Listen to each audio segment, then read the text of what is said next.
Nino, I'm so excited to have you here today.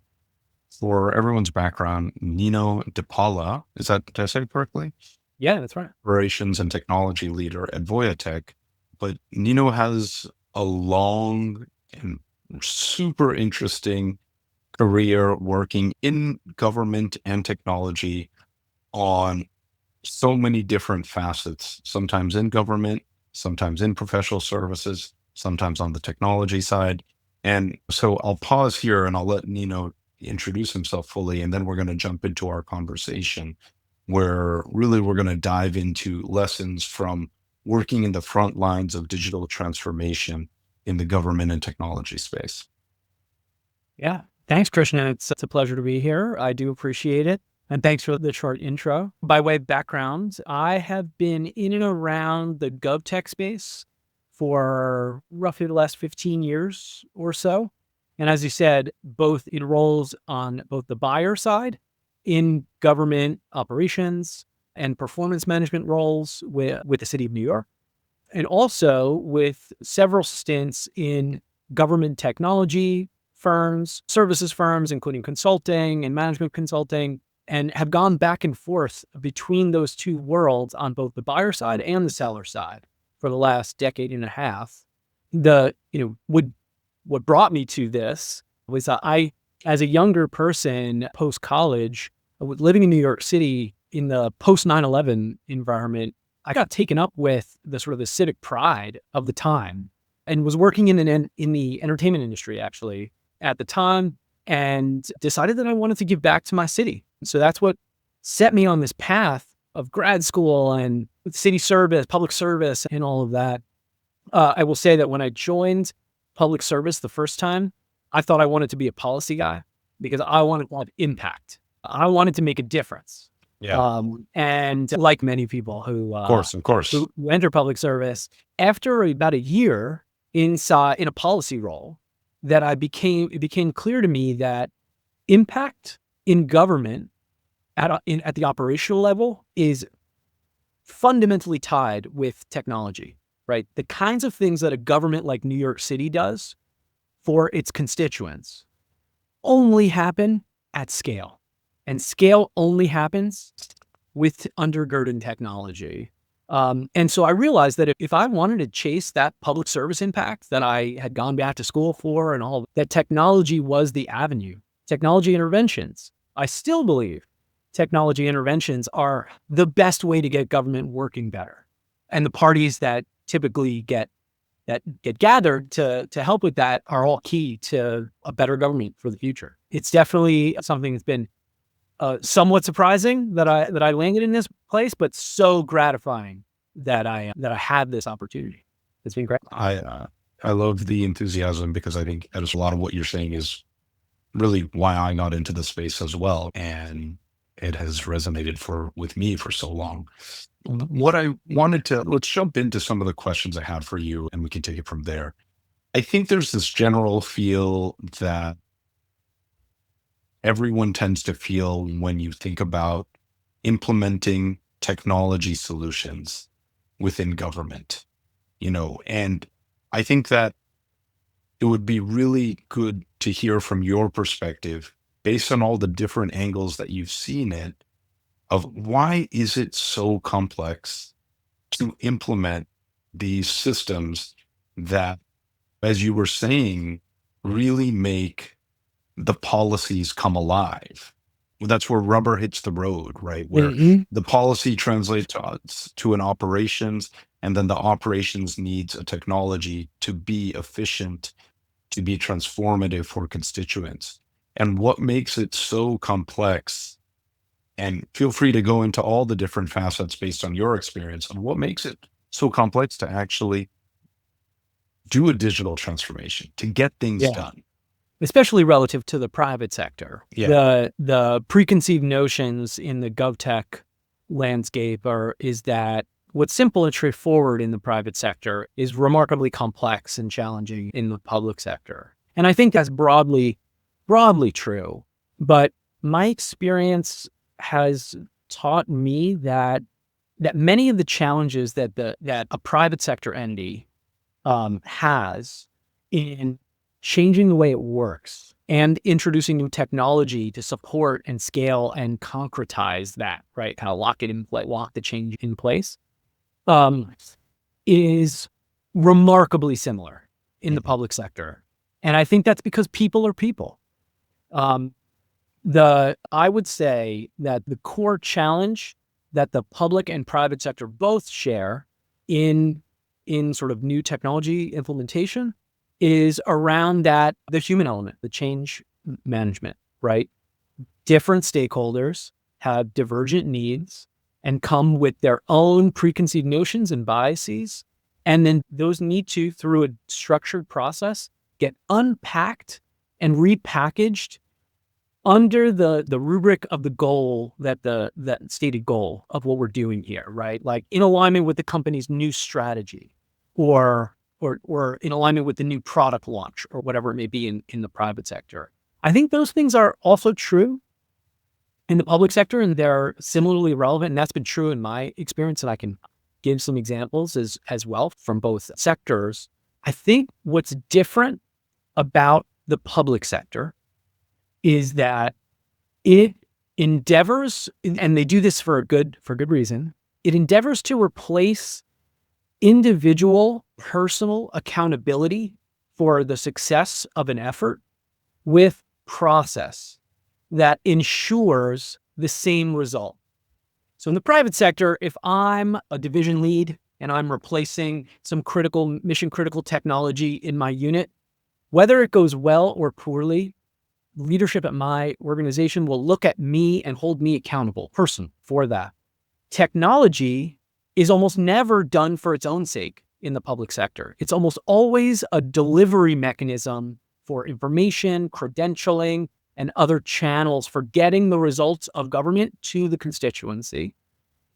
And so for that reason, and given the sort of the need to make sure that public money is spent appropriately, procurement decisions are heavily structured and meant to take a group through a decision-making process that ensures a relatively positive outcome. In the private sector, we would entrust a key leader to do that on their own, but be held accountable. Ultimately, their job is on the line, or their division's profitability next year is on the line. In the absence of those job security and work performance incentives that are clear, I think that the public sector aims to build a process that makes the same thing true, makes the same output possible. And when it breaks down, the process breaks down in a way that can be really sticky, that can be really tough from the outside to diagnose, and then decisions on how to pivot to a better path are also federated. So the unitary executive model in the private sector has the same challenges, many of the same pitfalls, right? But their mechanisms for dealing with it are more efficient in that we entrust someone to be the dictator. Product management as a mindset is a CEO mindset. And product managers in the private sector understand reflexively that they're in charge with making critical decisions across all of the domains that impact the success of their product. Public service is organized by defining roles very clearly and federating decision rights, a diffuse sway, to minimize negative stuff from happening.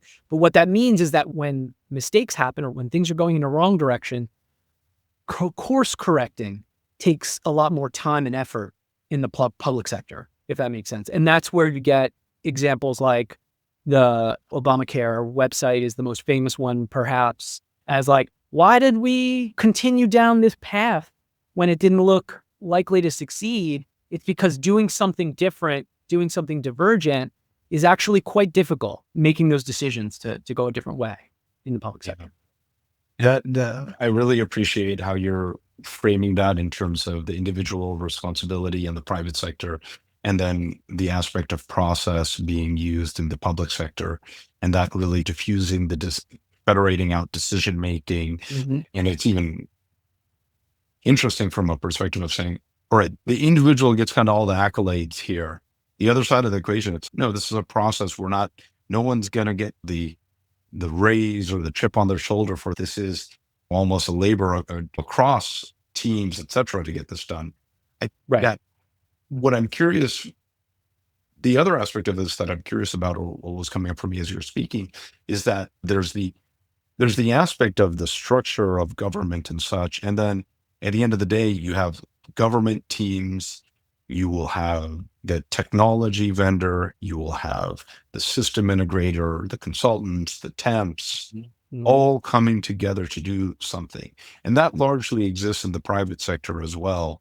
I would be curious to hear about your thoughts on that, of the complexities that are derived from how things are staffed and the complexities of that. I think the other aspect that comes up for me, which I'd be curious to get your take on as well, is that my perspective has always been that, and this largely is the case in the private sector too, but in the public sector, is you're always in between transformations and changes, right? Like even the mayor or the agency head is always changing in Right. some regular amount of time.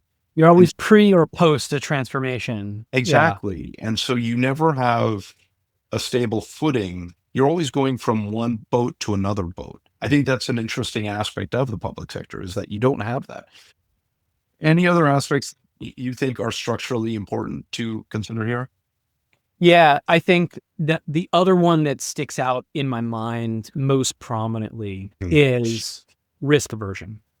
Ah, And we talk about this a lot in the public sector, right? I think that most especially in software development domains, the idea of move fast and break thing popular for some time now. mhm. And the in government though, there's a sense that we can never fail. Yes.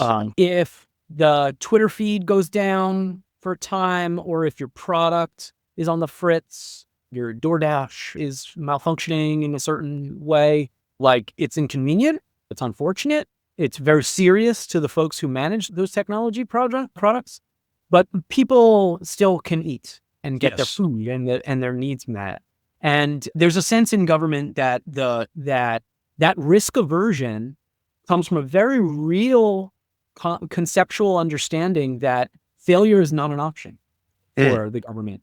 And what that the evidence is, the processes that we just talked about, right, are designed to minimize bloopers, to minimize issues, both mistakes, honest mistakes, and also malfeasance, right, and conflicts of interest and those kinds of self-dealing and all of that. Um, and so it does a fairly good job of making sure that the malfeasance doesn't happen, right? We see our system of GovTech delivery working fairly well at doing that. And I think it fails on the first of those often enough that even folks who aren't involved take notice that, like, it's hard for the government to build a solid product and deliver and maintain it. I think the thing that, and I mentioned this in just now in my previous answer, but I think that what the effect that very real and rational risk aversion takes is it prevents the product management mindset from taking hold fully in government. And so if you recall from my previous sort of response, that individual personal accountability in the private sector, what that often looks like is the structure of a PM, product manager role, who thinks of him or herself as the CEO. The buck stops with them when it relates to that product. Government doesn't operate that way. As I said before, rarely do technology for its own sake. They rarely deploy a product for the product's own sake.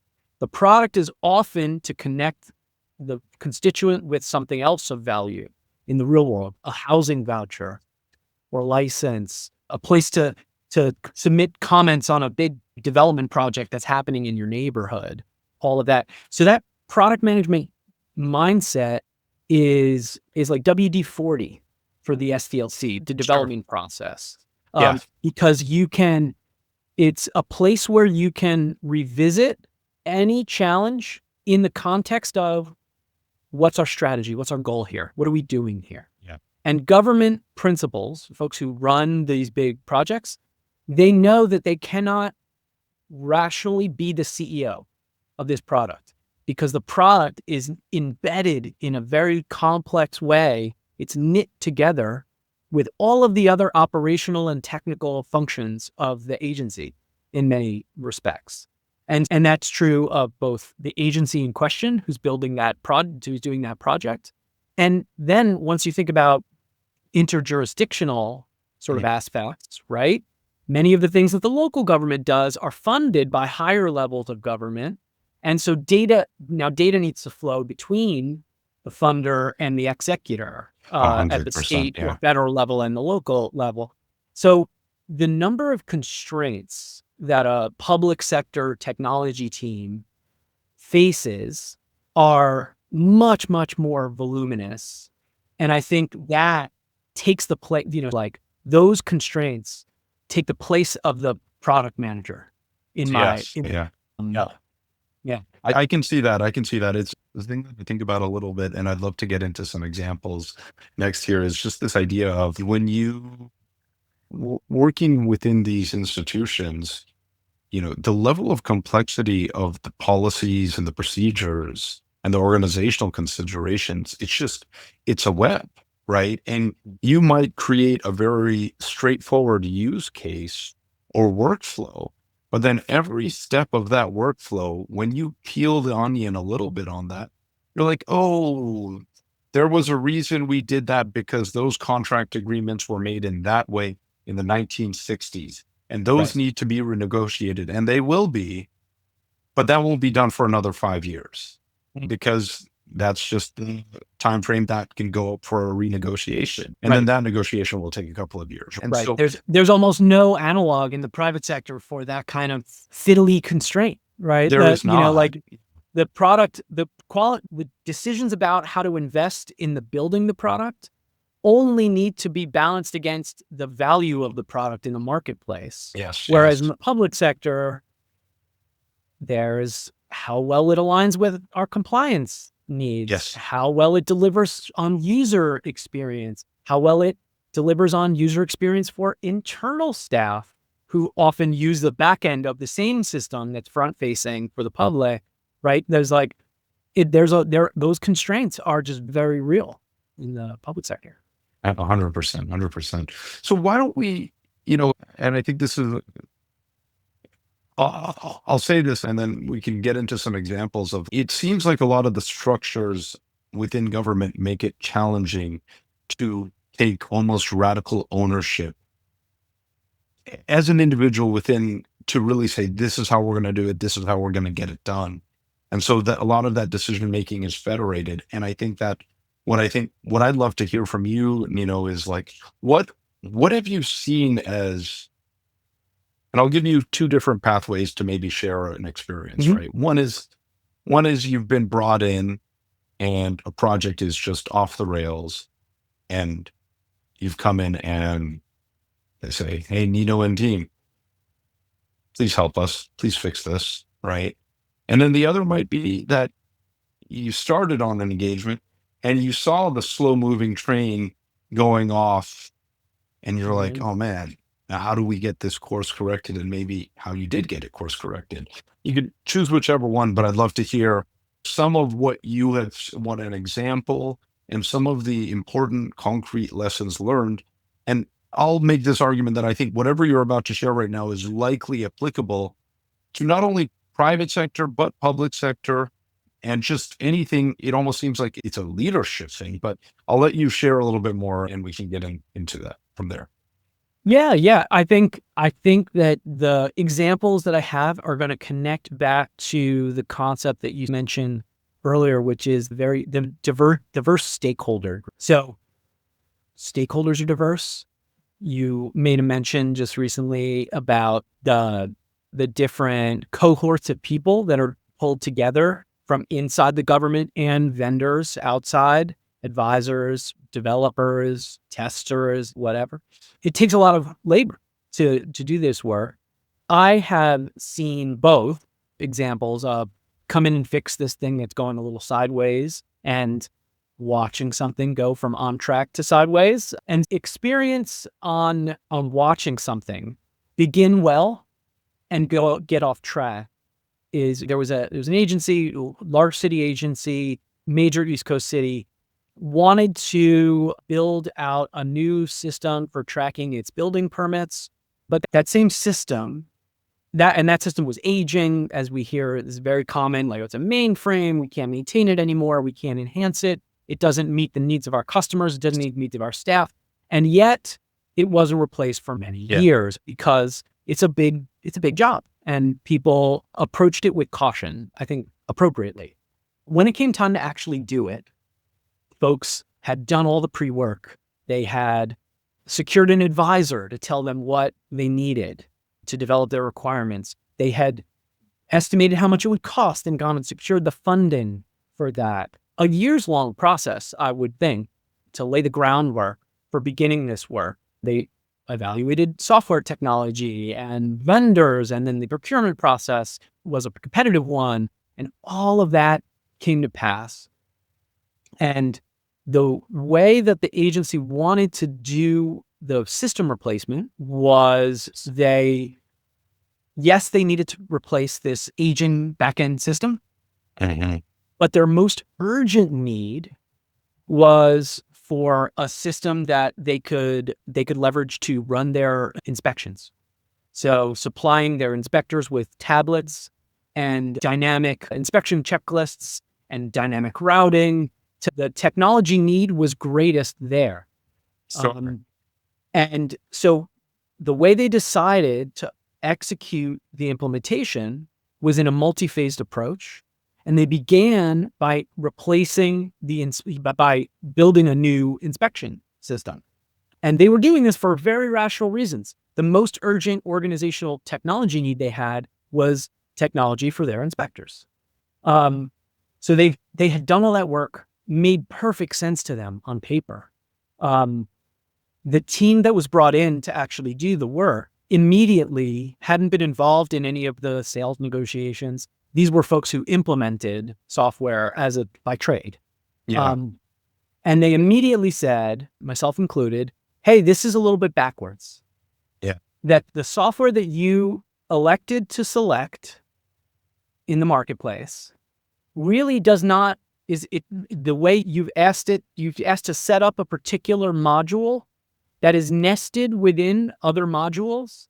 And most of the time when this software gets implemented, what you're doing first happens last. And so lots of negotiation. The agency ultimately said, is it possible to do it the way that we would like? And the answer was yes, it's possible. Is it optimal? No. And they said, we're willing to accept the risk. But once the risk became real, once the risks associated with that approach became issues associated with that approach, it became clear that perhaps there was that we made the decision for all the right reasons, but it didn't respect the other constraints. So the agency expertly unpacked its own constraints because it knows how to do that. Procurement, software selection, all that stuff, right? Funding, acquisition, and all of that. What it didn't know as well how to unpack were the constraints associated with the software that it selected, because that was foreign to them. So that's one example where, like, you've got a customer who is very savvy, incredibly mature in their technical aptitude, and still falls into pitfalls, falls into traps associated when they're trying to do something good. That smart, capable leaders can still have blind spots that look like that in these larger implementations. Yeah, I really like that example there, Nino, because I'm almost thinking of, maybe the analogy would be, it's you go to an architect and you're like, look, all I need is a room and a bathroom. But eventually I'm going to want the basement, and I'm going to want a second story. And I'm also going to want a balcony here one day too. And It's in some ways, it's as I'm hearing you speak, I'm hearing it the same way with this inspection system. It was like that was the middle of the home, basically. And you're like, Yep. eventually we want to get to this wide open thing. And it's like one at some level, it's like the tough decision to say, oh, we can't do it that way. We have to look at the big picture. We can't go solve that Right. specific problem and then solve all the things on the outside, right? You want to build the interior room. And only once you start building it, will you realize, oh, wait a second, we don't just need a room. We need a front door and a Yeah. hallway that gets to the room. So we need to build that part of the house too. Oh, wait, and a driveway Yes. next to the front door. And then once you start thinking through the complexities associated with doing something out of order to use a simplified term, Yeah. right? Those things are surprises, Yes. which we both know are maybe the kryptonite of technology development projects, is like information that you didn't expect. 100%. I think you said it so elegantly. It's like when a risk becomes an issue, and this is a heavy kind of one to consider. It's in the Challenger, the O-ring was a bullet point on a PowerPoint presentation that there's a risk that this O-ring will not withstand the temperatures. It was a risk, right? And it's just, that's a very heavy example to put out there, but I think that oftentimes we oversimplify things to process and say, all right, we've looked at our risks, we've created our mitigation strategies, and we're ready to go for this path. But it's like you're embarking on a journey and you're saying we're going into the lion's den here. But are you ready to fight the lion? Yeah, that way. And what you're saying makes me think of, how does that happen, right? We've got all these capable players that we've vetted helping us build this out. But this goes back to the stakeholder map that you mentioned, Yes. right? So how do public sector projects come together? We get the best possible people that we can get from the outside, right? And their job is to build this thing, right? But who do they need to talk to know what to build? Folks who have a day job. Yeah. Whose job is not to build that new thing, right? Who often have their own, they might be the head of inspections for a big agency in a big city, right? They have lots to do. Yes, is it critically important that their technological future gets shaped by the people who know best? Absolutely. But it's done by exception. So you've got the folks who are understood to be the Sherpas, the folks who really have the information locked in their heads that would help the development team build the best product possible for the need in front of them. Often can only engage with the development team on the corner of their desk. Yeah. Right. And so in the private sector, because you're building this technology and the technology is our product and it's how we make money, it's our reason for being, there's no other job that's also as important as building the new tech that we're going to launch, right? There's no competing priority necessarily that rises to the same level as our go forward strategy as it represented in this development cycle, these new features we're building in our product or whatever it is. And so I think that stakeholder map and the diverse incentives have complicated ripple effects in the actual execution of the project. Ideally, I would say that I have definitely been a solution lead BA, lead business analyst, like the linchpin for translating between business concepts and technology concepts. And would I have loved like a dedicated staff of subject matter experts who worked for me on the project, meaning that I plucked them out of their day jobs and they are allocated to me? Would I be able to move further, faster, and more effectively? Probably, yeah. But that's simply not how government is organized. And so what we see in the protracted development cycles is often what it looks like to build the plane while you're flying it. So you've got the mechanics building the plane, but the designers of the plane, the folks who will use the plane, who are informing the development of the plane, continue operating the plane and can only give you a small sliver of their time and attention to shape the future together. And I think that ends up happening quite a bit. That's a perfect analogy. Nino, thank you so much for your time. I think we have a lot more to talk about here, but I've really enjoyed this. So thank you so much. Yeah, it's been really fun. Thank you so much. I do appreciate the time. And yeah, look forward to our next conversation. It's a fruitful topic, lots to discuss, lots to unpack. Absolutely. Absolutely.